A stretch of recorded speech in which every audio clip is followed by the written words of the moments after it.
In today's video, I'm going to show you how to paint a cobblestone path in watercolours. Welcome back to my channel. If we have not met before, my name is Michelle, and on this channel you'll find all things watercolour, as well as colour mixing, drawing, a little bit of mixed media, even some motivational and business stuff too. Please do consider subscribing. I make at least one free video a week here on YouTube on a Thursday, with extra content on Saturdays for Patreon subscribers. So a couple of people had asked me to do a cobblestone path tutorial on YouTube. I wasn't sure about doing it. It's not a very popular search term, so I did pop into my Facebook group and ask them what they thought about it. And overwhelmingly they said, yes, please do the tutorial. So here it is. Now, one of them said to me, well, I think that's going to be a little bit complicated for me. I'm just a beginner. But I'm going to show you a method today that's really so easy. We're going to do it step by step. I'm going to show you each stage so you can follow along if you like, and you'll get a really good result. I promise there's nothing difficult about this tutorial. And as somebody mentioned as well, you can use this tutorial for things like stone walls as well. I have a few other tricks for doing things like stone walls. So if that's a tutorial that you'd like as well, let me know in the comments. So I'm going to point my camera downwards now. I'm going to start with some really simple drawing. So I've got my source photo here. I'm going to make a little bit more of this pathway in that I'm going to make the stones a little bit bigger and more defined. I mean, cobblestone paths come in all shapes and sizes. You get square pavers, you get large ones, you get small ones, you get circular ones. I'm going to do the fairly rounded ones this time. And I'm actually working on a proper sheet of stretched paper rather than the samples that I sometimes use when I'm working on YouTube. And the paper is Saunders Waterford. It's been stretched onto board. We're only doing the pathway today, but I might actually finish the painting perhaps on Patreon. But we're concentrating on the path today. Now, if I were doing all of this painting, I would actually paint the sky first, but because the path isn't touching the sky, I can actually, if I want to, after I've done this tutorial, I could actually go on and finish the rest of the painting. You'll notice as well, we've got a few stones up to the side here, which I think is quite nice. Now, there are some mistakes that people often make when drawing pathways like this, and it's all about the angles because people tend to take them up too high. So without any reference where the pathway comes to, they'll just start drawing and it'll end up too high. It'll end up looking like it's tipping towards you. Also, if you draw the stones either too circular or too square, by which I mean too symmetrical, you'll find that they also look like they are tipping up towards you. So if I show you on this sketch paper here, let's do two versions. I won't dwell on this too long because I have done it in other videos, but you know, if you do your pathway with the angles too shallow and going up too high like this, it's going to look like it's tipping up, whereas in reality the path itself is quite low down. And you'll notice with paths like this that you actually get a greater width on the curves of the path. I'll talk about that as I do the sketching. The other thing you need to be aware of is that not only are the little cobblestones, whatever shape they are, they'll be foreshortened because you're looking across them. So a square one will become more oblong and a round one will become more oval. They are also as well, particularly in the case of these circular ones, they're partially submerged. So if you've got a round stone and you draw it as a perfect circle like this, what happens is your brain knows that the only way you would see it like this is if you were above it and looking straight down. The same with a square. If you draw a perfect square like that, your brain is going to assume that it's lifting up facing towards you because it knows that the only way you would see that perfect square is if you were looking at it from above or that it was floating level with your eye line, which is why pathways sometimes appear to be standing up instead of laying flat. So in all cases, reduce the angles and lessen the depth. And if you do those two things, your pathway will start to lay flat. So I'm not going to give you a full drawing tutorial here because it would take too long, but look at how much space we've got up here to where the path actually comes to. So it's really important to make a point of where the path is coming to, and it's only about a third, if that, of the way up the edge of the paper, probably slightly under a third. We can see where it exits here and here. Really important that you don't allow a pathway or any other strong line to go directly out of the corner. That's very bad from a composition point of view. It's very distracting. So if you have a line like this, it can come out here, it can come out here, but don't let it come out of the corner. And you see how as the path goes up, you get a very big increase in width where it goes around the curve. If you can do these things, you'll start to get some perspective. And then of course you've got the shapes of the stones themselves. So I'm going to make a mark now for where the top of the path comes in relation to the rest of the picture so we don't take it up too high. And then I can take a look at how far across it comes, almost this point here dead center, and then this here is over to the left. If we take a line straight up here, it's almost directly in line, the point at which the path disappears with the point at which it appears. It's just slightly over to the left. So if the path disappears here, we can come straight down, go slightly left, and that's where our path starts to come in. And then looking at that idea of the path being wider at the curve and snaking out like so. And from there I'm going to start drawing some cobblestones. I'm going to make sure that I make them smaller as they go into the distance. I'm not going to draw every cobblestone as it goes into the distance, of course. We can just make those with the brush. Now you could actually do this drawing part later on in the picture. In other words, you could put your first layer or so of paint on first and then draw on top of that when it was dry. It's really a matter of preference, but in this instance I'm going to do all of the drawing first. Now when it comes to something like brickwork, walls, stone walls, things like that, you may sometimes get sort of grout or mortar that's in between stones and bricks that is lighter than the bricks themselves. This almost never happens with cobblestone paths because even if they started out that way, the dirt will have worked its way into those gaps. So we can pretty much always say that our cobblestone path is going to have gaps between the cobblestones that are going to be darker than the stones themselves. So this has simplified things. And the next stage we're going to look at is putting an underwash onto our path. Because we know that we're only going to go darker from here outwards, we can afford to put a wash, a light coloured wash, over the whole path. And this alone is going to get you out of a world of trouble, because so often I see people start to paint cobblestone paths or anything that's similarly structured, and what they'll do is they'll start by painting the cobblestones. Then they'll go on, of course, to painting the gaps. Now what happens, of course, is that you naturally don't paint everything with 100% accuracy, 100% neatness, and so you end up with little bits of white paper showing through. If you try to correct this later on, you're then going to blur your cobblestones. That may not be the effect that you want. So we're going to start by putting an underwash on the paper. And it may be that the path in your picture has sort of a soft edge where it's sort of just got grass and things next to it, or it may be that it has a hard edge. So you can do a path like this with a hard edge. I'm going to show you today how to do one with a soft edge. But do be informed by the type of path you're looking at in your own landscape or cityscape. So I've done my drawing. I've really just indicated where things like trees would go in case I need them later on, and I've put these cobblestones in here and just got them smaller and slightly more flat as they go up and away from us. Of course, I'm not going to draw the ones that go right the way into the distance. I can just do those by making tiny little dot marks with my brush. And I've got a few of these stones over here as well, which I may as well paint at the same time as I'm doing these. The paints I'm using today will be my essential set from Jackman's watercolors. So these are tube paints that are squeezed out. They also come in pans, and this is what's known as a split primary set, in that you get warm and cool versions of the primary colors and a few earth colors. Now this is my own branded set that I designed in collaboration with Jackman's, who are a British handmade manufacturer. And if you're interested in finding out more about those paints, do take a look in the video description. You can also find them via my website. And I'm going to mix all of the colors I need today from these colors here. I'm going to start by mixing the Payne's Grey with the raw umber. This will get us a nice soft warm grey, which we can use as an underwash for our path. I may also, once I've mixed that colour up, just drop tiny little hints of other colours. What we're looking for is maximum colour variation with minimum effort. So I'm going to mix up now a large puddle of Payne's Grey and raw umber. Payne's Grey is much stronger, so I'll be using a lot more raw umber and a bit of the Payne's Grey until we get that nice warm grey. So here I've mixed some colour. You can see I started with water. It's very watery indeed, and we can try it out here. Well, look at that. I'm pretty happy with that colour.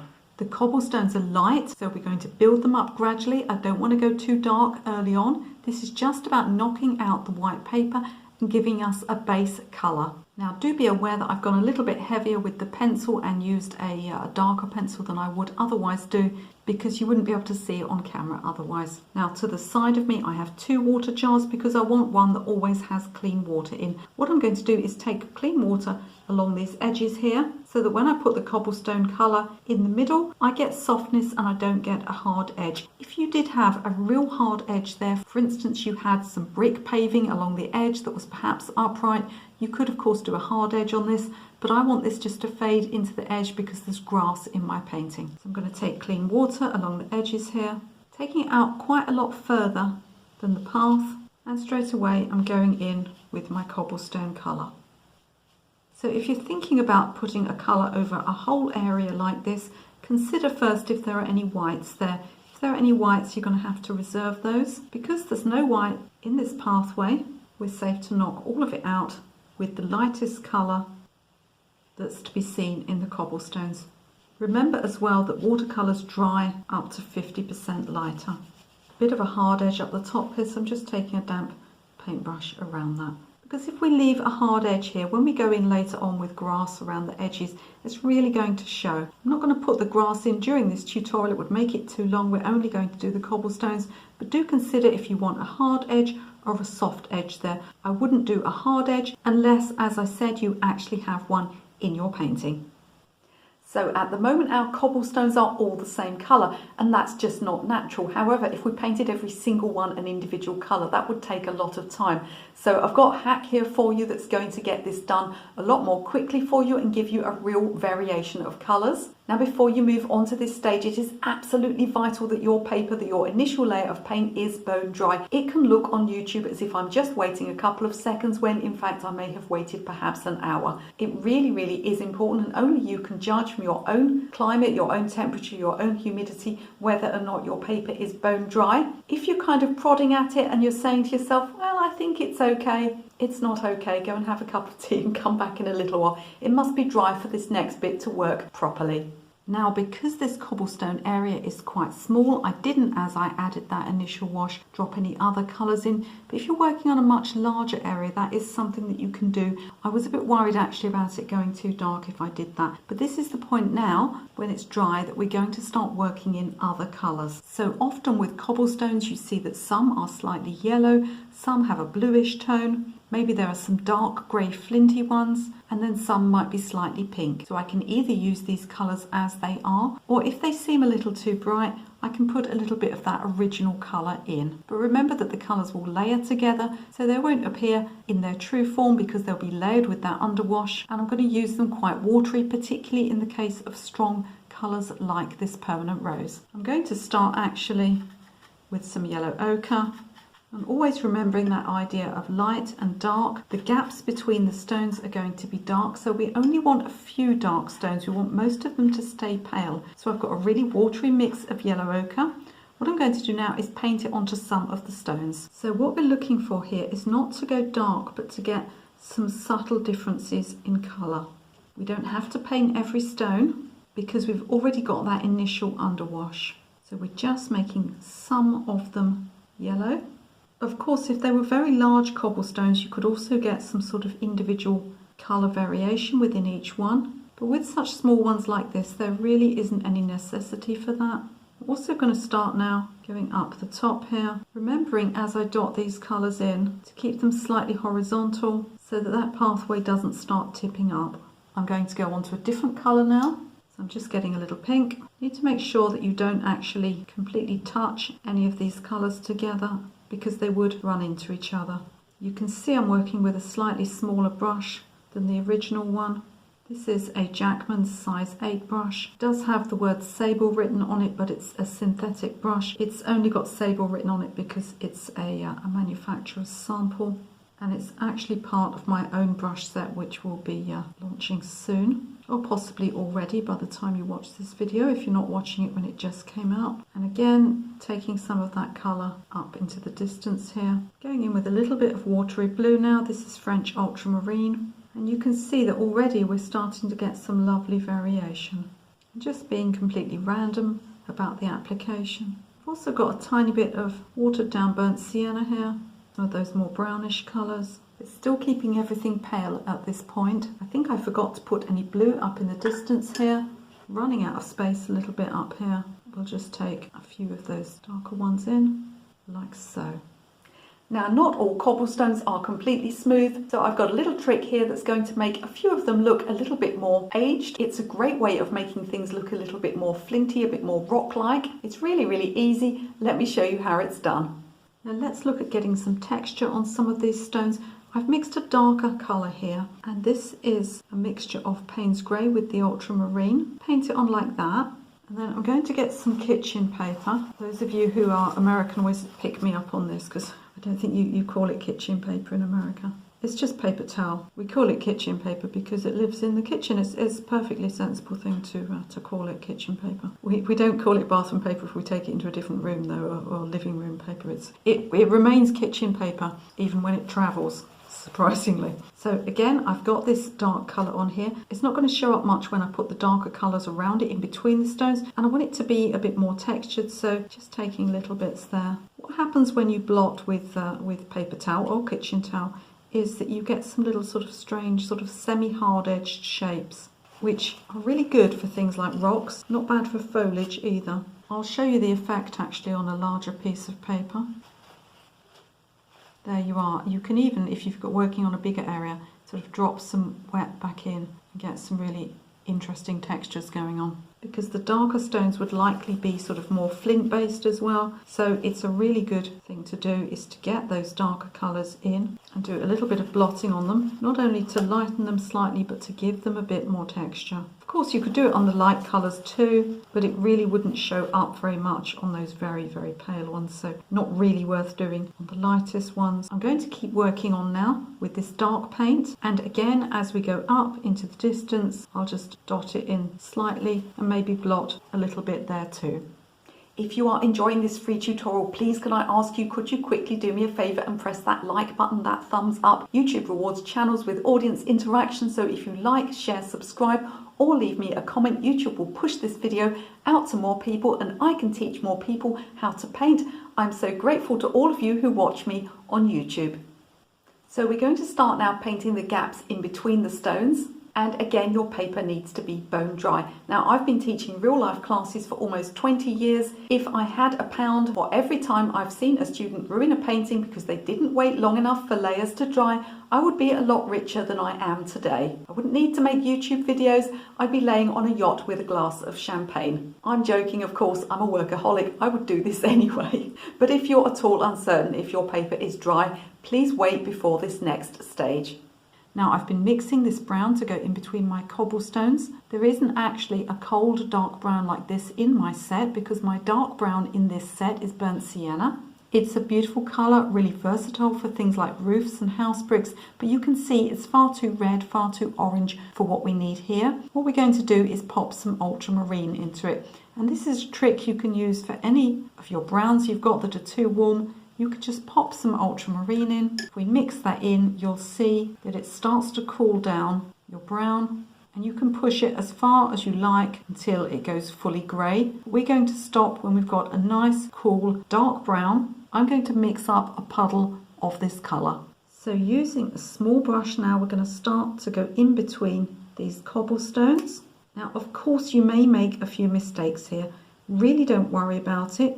We don't want that dirt to look too unnatural anyway. And if it starts to look too smooth, the little trick is to do the same again and get your tissue paper and blot. You'll then get plenty of variation, and as you come up towards the edge here, easier to keep a separate brush and separate water, but we can also just again take a bit of clean water along that edge so we don't get a hard edge for when we're taking the grass over the top. Don't worry about things like drying lines within the areas where you're putting the dirt in, because again, it's a natural earth. You want some variation happening. And you can see our cobblestones now are starting to really stand out. Remember, where you've got two stones touching each other, you don't need to take the earth colour all the way around the edge. It'll just be showing through in places. And remember to fade that edge out if you're doing a faded edge to your path. Now this next step is optional, but between some of the stones I'm going to add a little bit of green to give an effect of moss. So it's just this idea of not having everything sort of uniform, just having one dark colour behind the stones. In places we're going to drop a little bit of green in, just wet into wet as we place our dark colours in. So So I'm going to mix some green up now, particularly because this path is right next to some grass, so some of the grass will be in between the cobblestones. But even if that's not the case, you often get a bit of moss. So this is optional, but we can put a little bit of green in. I'm going to mix from this colour here, which is Hansa Yellow. It's very similar to lemon. It's actually, because I haven't cleaned my paints today, it's actually got a little bit of green in already, but that won't matter since we're mixing green. Now, if I wanted a really dull, natural green, I could use the ultramarine, but I actually fancy having something a little bit brighter. So I'm going to use this colour here. This is Phthalo Blue Green shade. It's a really bright, strong staining colour. So we're going to get a much brighter green. Now that looks too bright, but because we're going to be dropping it in between the brown when it's wet, it will be dulled down a little bit by that. So I'm quite happy with that. I think I might just, however, put a little bit more yellow in. So I'm going to carry on with the brown.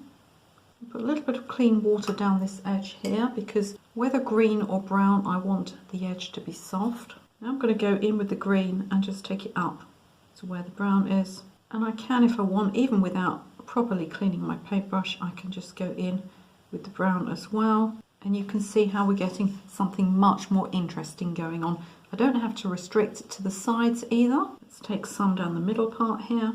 You can see those colours running together. I do actually have my board on a slight slope here, simply because it's the easiest way of setting up for filming. And I'm just going to continue working those two colours around till I've filled in most of the background. As I get further up here, it becomes much more difficult. So up here, I'm going to take much more of a sort of a dotted approach, which is why it was good that we knocked out all of that white paper to start with. So even if I miss a bit, I'm not going to end up with a bright white highlight up there. So now I'll continue and paint all of this. Later on I'll take the same approach over here, but I'll probably use something a bit warmer and lighter, a bit more of the raw umber, and I won't do that in this video because it will take too long. So I'm going to get on now and continue putting the brown and the green in between these pebbles.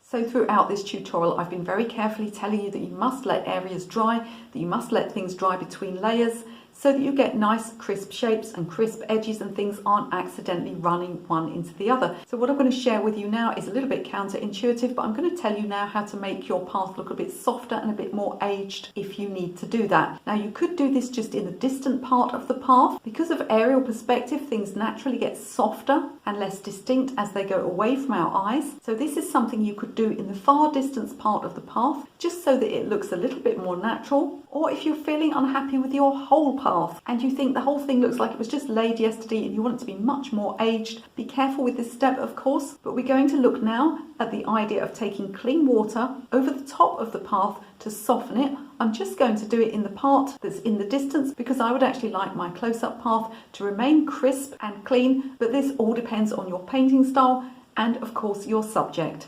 So the painting is dry, and what I've done is I've removed those of the pencil lines that are prepared to come away. Now before I do the softening technique, there are other things that we can do at this stage if we want to. There are areas where it's not showing clearly one cobblestone to the next. Between these two, for instance, there's only really the edge of a pencil line dividing them. What I can do if I want to is wet one of those stones and then perhaps take a little bit of soft grey along one edge just so that we delineate. Likewise with larger stones, if I want a little bit of shadow in one place or other, I could go in there as well. It's something really that I wouldn't much bother doing on a painting with cobblestones this small. It's something that I'd be more inclined to do on a larger painting where they were looking a little bit flat.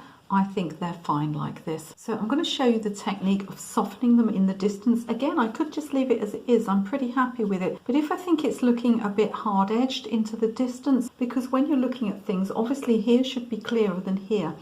And actually we can see this on the original photograph. Can you see as it goes up here, it's much less defined. By the time you get up here, you can barely see the cobblestones at all. So I can soften them by putting clean water across the top, which will just cause everything to blur. Another option for me, if I were perhaps unhappy with the overall colour, if it was too bright, if the colours were too bright, perhaps it was too cold, I wanted to warm it up, I could do what they call glazing. In other words, I could get perhaps a transparent yellow and place it right the way across the top of the whole path, change the look of the whole thing. But as it is, I'm quite happy with these colours, so all I'm going to do is just put a little bit of clean water across this most distant bit and bring it down. How much blurring you get really depends on the pigments you've used and how far you're prepared to agitate the paint.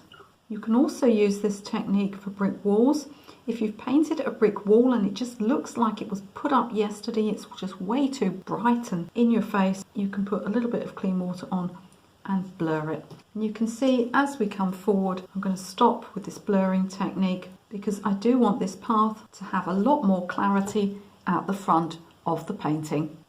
Do let me know in the comments if you found this tutorial useful, and of course let me know any other tutorials that you would like me to make for you. I can't promise I make all of them, but I do actually keep a spreadsheet. Yes, I'm that OCD, I keep a spreadsheet of ideas. So if you pop your ideas into the comments, I will have an endless supply of tutorials that I can make for you. If you did enjoy this tutorial, I think you're going to love the brickwork tutorial that I did. It's got some amazing techniques for making really, really realistic looking bricks. You can watch that tutorial right now.